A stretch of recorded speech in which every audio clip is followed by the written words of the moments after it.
Good morning, everyone. My name is Ms. Disha Udani, and let's continue with our topic Industrial Management, Introduction to System Applications and Products, or SAP. Okay, in last lecture we saw what is ERP. SAP is nothing but the byproduct or subproduct of ERP. Okay, SAP stands for System Application and Products in Data Processing. SAP by definition is also the name of ERP software as well as the name of the company. SAP software is a European multinational founded in 1972 by Wilthron, Hope, Hector, Planter and Trisha. They develop software solutions for managing business operations and customer relationship. Okay, SAP म्हणजे काय? ERP सारखंच आहे. ERP मधला एखादा असं आपण म्हणू शकतो सब पॉईंट किंवा सब ब्रांच. एक कंपनी आहे सॅप म्हणून आणि त्यांच्या प्रॉडक्टचं नाव पण सॅपच आहे. ठीक आहे, सिस्टम ॲप्लिकेशन अँड प्रॉडक्ट्स. हे एक सॉफ्टवेअर आहे, एक ॲप्लिकेशन आहे जे प्रोडक्शनमधले मोठे मोठे बिझनेस उद्योजक जे काय आहेत ते यूज करत असतात. जे लोक प्रोडक्शन करत असतात प्रॉडक्ट्सचं, त्यांच्यासाठी हा ॲप्लिकेशन जो काही आहे सॅप म्हणून, हा खूप महत्त्वाचा आहे. ही सॅप जे आहे हे एका कंपनी सॅप म्हणून काढली होती.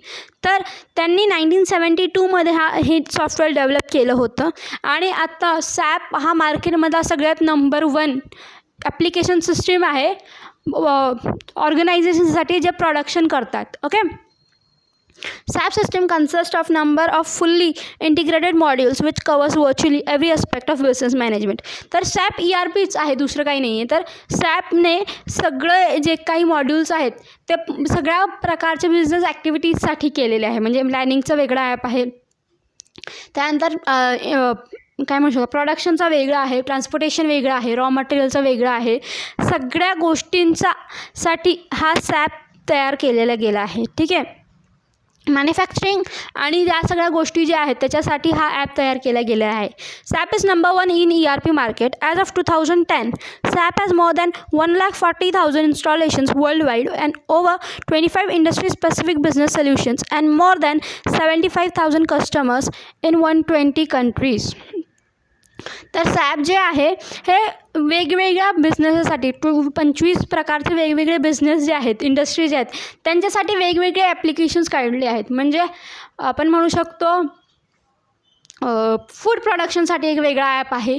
त्यानंतर जर तुमच्याकडे प्लास्टिक रिलेटेड असेल, जो काही रिन्युएबल प्रोडक्ट्स असेल त्याच्यासाठी जे काय आहे त्याच्यासाठी वेगळा ॲप तयार केलं गेलं आहे. मेटल इंडस्ट्रीमध्ये साठी वेगळा ॲप तयार केलं गेलं आहे. असे वेगवेगळे 25 स्पेसिफिक इंडस्ट्रीज आहेत, त्यांच्यासाठी वेगवेगळे सोल्युशन, वेगवेगळे ॲप त्यांनी निर्माण केले आहेत. आणि मार्केटमध्ये सॅपला सगळ्यात महत्त्वाचा स्थान दिला जातो. ठीक आहे, other competitive products of SAP software in the market are Oracle, Microsoft Dynamics etcetera.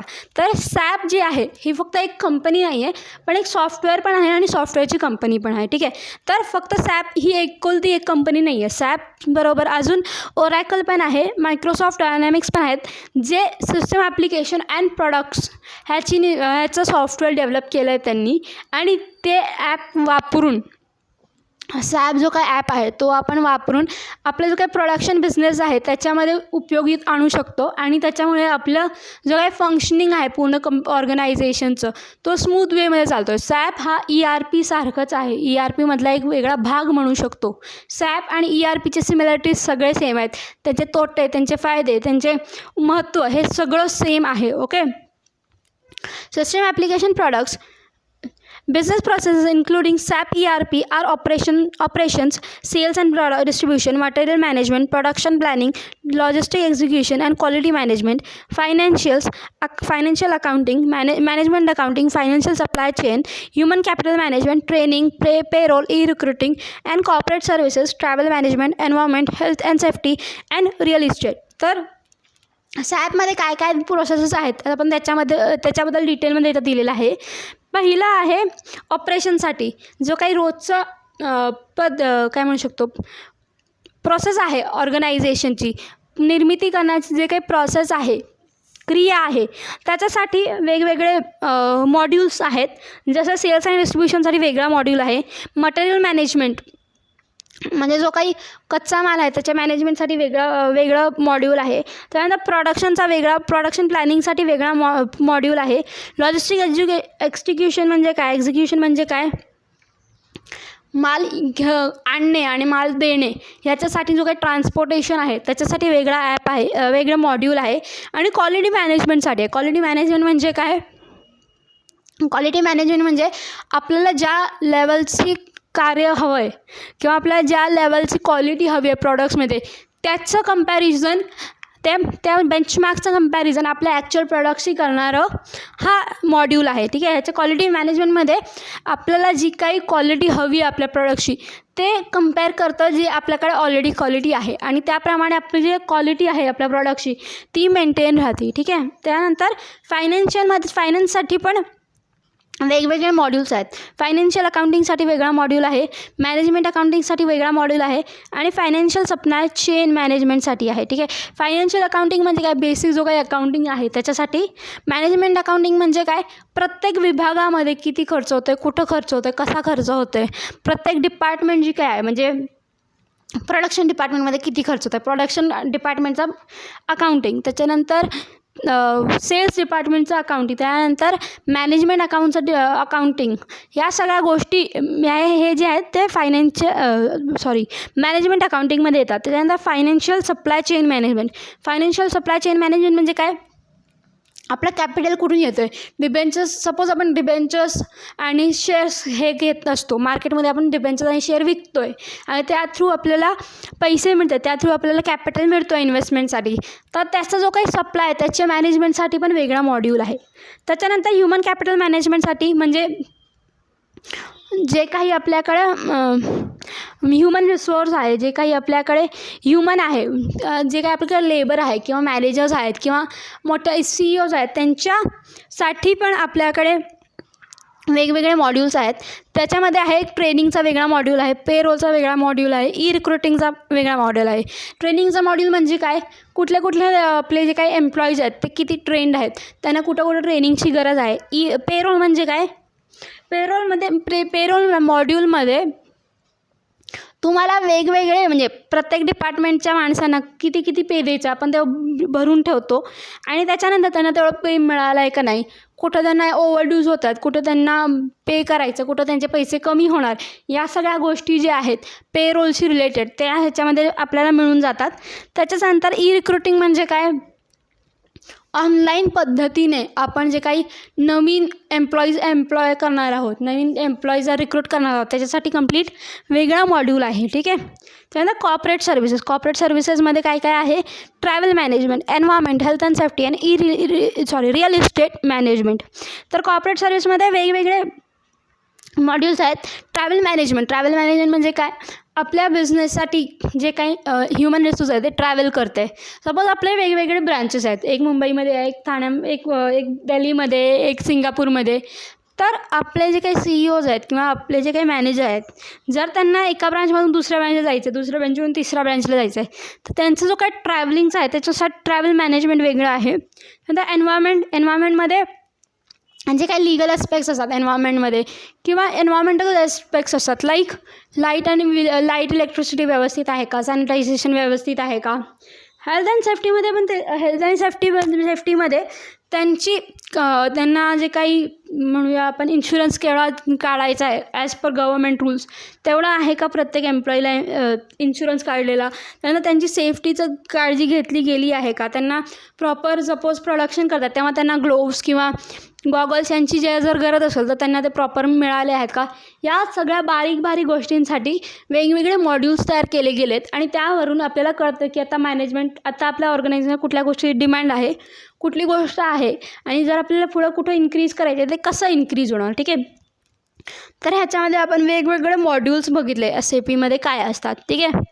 त्यानंतर SAP ERP consists of several modules including financial accounting, controlling, assets accounting, sales and distribution, material management, production planning, quality management, project system, plant maintenance, human resource, warehouse management. ठीक आहे. तर various modules जे असतात financial अकाउंटिंगमध्ये आपलं म्हणजे daily business जो काही अकाउंटिंग आहे ते येणार.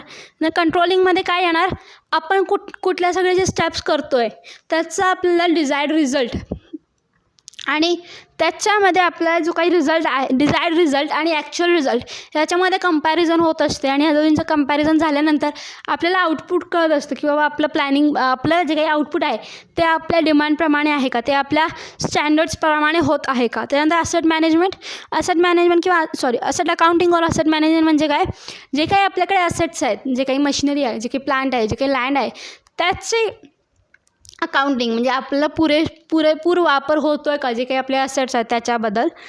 त्याच्यानंतर सेल्स अँड डिस्ट्रीब्युशनमध्ये प्रॉडक्ट तयार झाल्यानंतर त्याची सेल्स कशी चालली आहे, त्याचं डिस्ट्रीब्युशन कुठं चाललं आहे.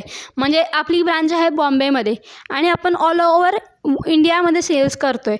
तर प्रत्येक म्हणूयात आपण प्रत्येक स्टेटमध्ये किमान तीन चार आपले होलसेलर असायला हवे. तर ते डिस्ट्रीब्युशनची चेन कशी आहे, आपण प्रोड्युसर्स आहोत, आपल्यानंतर डिस्ट्रीब्युटर्स कुठं आहेत, डिस्ट्रीब्युटर्सच्या नंतर त्याचे रिटेलर्स कुठे आहेत, या सगळ्या गोष्टींची मॅनेजमेंटसाठी हा वेगळा मॉड्यूल असतो. त्याच्यानंतर मटेरियल मॅनेजमेंटमध्ये कच्चा माल किती आला आहे, वर्क इन प्रोग्रेस किती आहे, त्याच्यानंतर प्रॉडक्ट तयार किती झाले आहेत, कुठं वेस्टेज किती होतं, या सगळ्या गोष्टींचा मॅनेजमेंट. त्याच्यानंतर प्रोडक्शन कसं करायचं. आपल्याला पुढच्या महिन्यात आता एक्झाम्पल घेऊयात, कॅडबरी कंपनीचं एक्झाम्पल घेऊयात. ठीक आहे, तर आता सपोज म्हणूया रक्षाबंधन येते पुढच्या महिन्यामध्ये. ठीक आहे, एक्झाम्पल आहे, पुढच्या महिन्यामध्ये रक्षाबंधन येते. तर कॅडबरीची प्लॅनिंग काय असणार आहे या मंथमधूनच, इनफॅक्ट या मंथ काय अजून 2 महिने पूर्वीपासून काय प्लॅनिंग असणार आहे प्रोडक्शनची, की आपल्याला प्रोडक्शन जास्त करून ठेवायचं आहे. कारण चॉकलेट्स जे काय आहेत हे रक्षाबंधनमध्ये सेल खूप मोठ्या प्रमाणात होतं. कारण सगळे गिफ्ट्स हे जे काय आहेत ते चॉकलेट्स देतात, कॅडबरीचे जे काही सेलिब्रेशन पॅकेट्स आहेत त्याचा सेल रक्षाबंधनमध्ये, दिवाळीमध्ये किंवा कुठल्याही सणवारामध्ये भरपूर असतो. ठीक आहे, तर इथं प्रोडक्शन प्लॅनिंगचं काम ERP करत असतं की बाबा दरवर्षीचं सेल काय आहे. आपण सगळी फीडिंग करून ठेवतो की मार्च महिन्यामध्ये आपले 10,000 सेल होत आहेत, सप्टेंबर महिन्यामध्ये आपले 50,000 सेल होत आहेत, ऑगस्ट महिन्यामध्ये आपल्याला 70,000 सेल होत आहेत. तर ते जे काही सेल्सचा ग्राफ आहे त्या ग्राफवरती ERP आपल्याला हेल्प करत असतो किंवा SAP जो काही ॲप आहे तो आपल्याला हेल्प असतो प्रेडिक्ट करण्यासाठी. आपल्याला प्लॅनिंग किती करावी लागणार, आपल्याला किती रॉ मटेरियल आणावं लागणार आहे रक्षाबंधनच्या फेस्टिवलसाठी, आपल्याकडे किती मटेरियल अवेलेबल आहे आणि प्रोडक्शन किती तास चालणार आहे, कसं चालणार आहे, आपल्याला किती ह्युमन रिसोर्स लागणार आहे, या सगळ्या गोष्टीची प्रोडक्शनची प्लॅनिंग जी आहे ह्या मॉड्यूलमध्ये येत असते. ठीक आहे, तर क्वालिटी मॅनेजमेंटमध्ये आपल्याला जी काही क्वालिटी आउटपुट आहे तो एक्झॅक्टली आपल्या डिमांडप्रमाणे आहे का नाही. त्यानंतर प्रोजेक्ट सिस्टीममध्ये आपली जी काही सिस्टीम आपण ठरवून ठेवली आहे प्रोजेक्टची, म्हणजे कच्चा माल आतमध्ये येण्यापासून माल बाहेर गेल्यापर्यंत जी काही सिस्टीम डेव्हलप केली गेली ऑर्गनायझेशनमध्ये, म्हणजे कच्चा माल कुठून येणार, कुठून कसं येणार, त्याच्यानंतर कुठं ठेवलं जाणार, वेअरहाऊस कुठला आहे, गोदाम कुठला आहे कच्चा मालाचं, त्यानंतर तो कच्चा माल आपल्या फॅक्टरीमध्ये कसा येणार, फॅक्टरीमध्ये आधी कुठल्या प्लांटमध्ये जाणार, त्याच्यानंतर कुठल्या प्लांटमध्ये जाणार, त्यानंतर कुठल्या प्लांटमध्ये जाणार, ते कसं जाणार, आणि जो काही फायनल आउटपुट आहे त्याचं स्टोरेज कुठं होणार, आणि ते स्टोरेज केल्यानंतर तर जेव्हा आपण बाहेर द्यायचं आहे डिस्ट्रीब्युशनसाठी तर ते आपण कुठल्या मार्गाने देणार, या सगळ्या गोष्टी प्रोजेक्ट सिस्टीममध्ये येत असतात. त्यानंतर प्लांट मेंटेनन्स, जे मशिनरीज आहेत आपले, मशिनरी म्हणजे ज्या गोष्टी मोठ्या मशिनरी आपण प्रोडक्शन करणार आहोत त्याचं मेंटेनन्स कसं ह्याच्यामध्ये या मॉडेलमध्ये काय असतं की त्यांना मॉड्यूलमध्ये आपण फीड केलं असतं की बाबा आपण दररोज 10 तास ही मशिनरी वापरतो, आपण ही मशिनरी या तारखेला घेतली आहे, या मशिनरीचं सर्व्हिसिंग या तारखेला झालेलं आहे. तर ते सिस्टीम जो काय तो आपल्याला रेग्युलर टाईमवरती अपडेट करत असतं की बाबा आता मेंटेनन्सची परत गरज आहे, प्लांटला ऑइलिंगची आता या वीकमध्ये प्लांटला ऑइलिंग करून ठेवा, पुढच्या मंथमध्ये प्लांटचे जे काही गिअर्स आहेत ते चेंज करायची गरज आहे, किंवा प्लांट जुना झालेला आहे त्याला चेंज करायची गरज आहे. त्याचा आउटपुट जो काही असणार आहे प्लांटचा, जसं प्लांट जुनं होत जाणार, जशी मशिनरी जुनी होत जाणार आहे तशी त्याची क्षमता कमी होत जाणार, आणि जेव्हा क्षमता खूप कमी झाली असेल तेव्हा ही सिस्टीम SAP सिस्टीम जी आहे ते अलर्ट देत असते की time to buy a new machinery, नवीन मशिनरी घेण्याचा वेळ आलेला आहे. आणि ह्याच्यामुळे आपल्याला आधीच कळून जातं की आपल्याला आत्ता पैसे जमा करून ठेवायचे आहेत, कारण आपल्याला मशिनरीमध्ये ते इन्व्हेस्ट करायचे आहेत. ठीक आहे. त्याच्यानंतर आहे ह्युमन रिसोर्स. ह्युमन रिसोर्स म्हणजे काय, जे काही कामगार, जे काही मॅनेजर्स आपल्या ऑर्गनायझेशनमध्ये असणार त्यांच्याशी रिलेटेड एक वेगळा सॉफ्टवेअर, म्हणजे किती कामगार हवे आहेत, त्यांना किती पे द्यायचा आहे, त्यांना कुठले कुठले सेफ्टी मेजर्स द्यायचे, त्यांना कुठले कुठले सर्व्हिसेस द्यायची आहेत, त्यांच्याकडनं कुठले कुठले कसा आउटपुट हवं, या सगळ्या गोष्टीचं मॅनेजमेंट. ठीक आहे. वेअरहाऊस मॅनेजमेंट म्हणजे काय, वेअरहाऊस म्हणजे काय तर गोदाम. ठीक आहे. गोदाम म्हणजे काय, जिथं आपण आपलं मटेरियल ठेवत असो, जिथं आपण आपला मटेरियल जो काही प्रॉडक्ट्स आहेत ते आपण ठेवत असो. वेअरहाऊस मॅनेजमेंटमध्ये आपण जे काही फायनल प्रॉडक्ट आहेत त्याच्याबद्दल आपण डिस्कस करत होतो. ठीक आहे. याच्यामध्ये मटेरियल मॅनेजमेंट वेगळा पार्ट आहे, वेअरहाऊस मॅनेजमेंट वेगळा पार्ट आहे. मटेरियल मॅनेजमेंट काय आहे, आपण कच्च्या मालाचा गोदाम, कच्च्या मालाचा साठा वगैरे जे आहे त्याच्याबद्दल आपण बोलतो आहे, आणि वर्क इन प्रोग्रेसच्या मालाबद्दल बोलतो आहे आपण. पण वेअरहाऊस मॅनेजमेंटमध्ये आपण जो काही फायनल प्रॉडक्ट आहे, जो तयार झालेला माल आहे त्याच्याबद्दल आपण बोलतो. ते आपण कुठे किती स्टोअर करायचं आहे, त्याचं डिस्ट्रीब्युशन कसं होणार आहे, त्याचा कुठला लोकेशन चांगली पडेल ठेवण्यासाठी, कुठं कुठं आपण वेअरहाऊस काढू शकतो, कुठं कुठं आपण मोठे मोठे गोदाम घेऊ शकतो की आपण आपला माल ठेवू. ठीक आहे. तर हे सगळे सिस्टम्स आहेत, हे सगळे मॉड्यूल्स आहेत. ह्याच्यामध्ये वेगवेगळे फेसेस आहेत. पहिला आहे project preparation, next is business blueprint, third is realisation, fourth is final preparation, fifth is go live support. Okay. तर प्रोजेक्ट प्रिपरेशन म्हणजे काय, म्हणजे आपण प्रॉडक्ट कसं तयार करतो आहे, आपण आपलं जो काही प्लॅन आहे, आपलं जो काही बिझनेस स्टार्ट करण्याची आयडिया आहे त्याचं प्रिपरेशन आपण स्टार्ट करतो आहे. आपलं जो काही प्रोजेक्ट असणार आहे की आपल्याला आत्ता नवीन फॅक्टरी चालू करायची आहे पेन प्रोडक्शनची. ठीक आहे. तर त्यासाठी आपण प्रॉडक्टची प्लॅनिंग करतो आहे. त्याचं प्रिपरेशनसाठी हा फेज नंबर 1 असतो SAPमध्ये. फेज नंबर 2 बिझनेसची ब्लूप्रिंट. ब्लूप्रिंट म्हणजे काय, एक रफ फॉर्मॅट, एक रफ लेआउट की आपला बिझनेस कसा असणार आहे, आपण जी लँड घेणार आहोत त्याच्यामध्ये कुठं कुठं मशिनरी येणार, कुठं गोदाम येणार, कुठं इनपुट आणि आउटपुटसाठी जे काही आपल्याला जागा लागणार आहे, ट्रक्स घेण्यासाठी, ट्रक्स आत ठेवण्यासाठी, ट्रक्स घेऊन जाण्यासाठी, त्यानंतर माल कुठं उतरवला जाणार आहे, या सगळ्या गोष्टींचा ब्लूप्रिंट, ह्या सगळ्या गोष्टींचा एक बेसिक पेपरवरती लेआउट. ठीक आहे. त्यानंतर रिअलायझेशन म्हणजे काय, हे तर आपण डिसाईड करतो की आपण कुठं कुठं कसं करणार आहोत. ठीक आहे. तर फायनलायझेशन होत असतं की बाबा आपण आता गोडाऊन आपण या एरियामध्ये ठेवणार आहोत, आपण आपलं म्हणजे काही प्रोडक्शनची मशिनरी आहे ते इकडे ठेवणार आहोत, आपले फायनल प्रोडक्ट्स आपण इथं ठेवणार आहोत. त्यानंतर फायनल प्रिपरेशनमध्ये ॲक्च्युली काय काय लागणार आहे त्या सगळ्या गोष्टींची गोळा करणार. आपण ॲक्च्युअलमध्ये लँड परचेस करणार, आपण ॲक्च्युअलमध्ये मशिनरी परचेस करणार, आपण ॲक्च्युअलमध्ये गोडाऊन बिल्डअप करणार आहोत. ठीक आहे. आणि गो लाईव्ह सपोर्ट म्हणजे मध्ये काय येणार आहे, आपण काम चालू केल्यानंतर जे कुठंही काही अडकलं या सगळ्या गोष्टी आपण ह्याच्यामध्ये बघणार आहोत. ठीक आहे. तर आजच्या लेक्चरसाठी एवढंच होतं. उद्यापासून किंवा नेक्स्ट लेक्चरपासून आपण आपला नेक्स्ट टॉपिक स्टार्ट करणार आहोत.